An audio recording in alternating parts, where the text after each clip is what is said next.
አሰላሙ አሌይኩም ወረህመቱላሂ ወበረካቱ። ውድና የተከበራችሁ ወደ ቻናሌ ቤተሰቦች እንዴት ናችሁ? ሰላም ናቸው? ከኔ ጋር አልሐምዱሊላህ።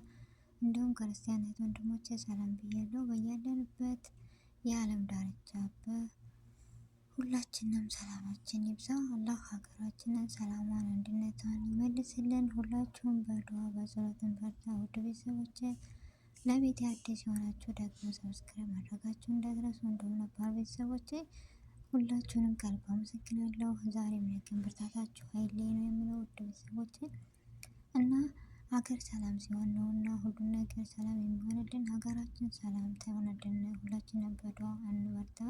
ትዕግስት የፈተናዎች ሁሉ ማለፊያ ድልድይ ነች ይባላል እና ሁላችንም ትዕግስተኞች እና ሰብረኞች ከሆነ ይህም ቀን ያልፋል ኢንሻአላህ። ሀገራችን ሰላም ሆና ጥሩን ነገር ይመልስልን።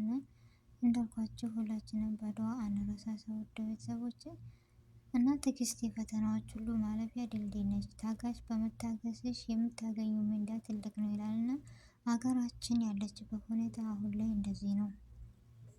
ብቻ ያን ነገር ወደኋላ ሳንል ነገም ዛሬ ቀን ነው ነገ ዛሬ አይደለም በማለት ታጋሾች ነን። ተስፋ ሳንቆርጥ በዱዓ በጸሎት እየበረታን ሀገራችንን የሰላሟ እንድትመለስ መከባበር፣ መፈቃቀር ሁሉ ነገር እንዲመለስልን ሁላችንም በዱዓ እንበርታ እና ለሁሉም ነገር በቃ ጊዜ ያለው ለሁሉም ጊዜ ያለው እንደሚባለው ነገር ሁሉም ጊዜ ያለው።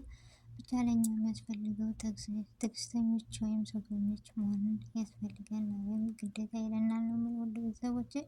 ሁላችንንም ከትዕግስተኞች ከሰብረኞች አድርገን ታጋሾች አድርገን ታጋሾች እና ሰብረኞች ከሆነ የማያልፍ ነገር አያልፍም እና ሁላችንም ትዕግስተኞች አድርገን በቃ ይህም አልፎ ችግር ከችግር በኋላ በርግጥ ደስታ አለ፣ ከደስታ በኋላ ሀዘን አለ። ይህን ነገር አልፎን ደግሞ ትረት የምናወራው ይሁን ውድ ቤተሰቦቼ እና ለሁሉም ነገር ተስፋ ቢሶች አንሆን፣ ጠንካራና ጎበዝ እንሆን፣ ታጋሾች እንሆን።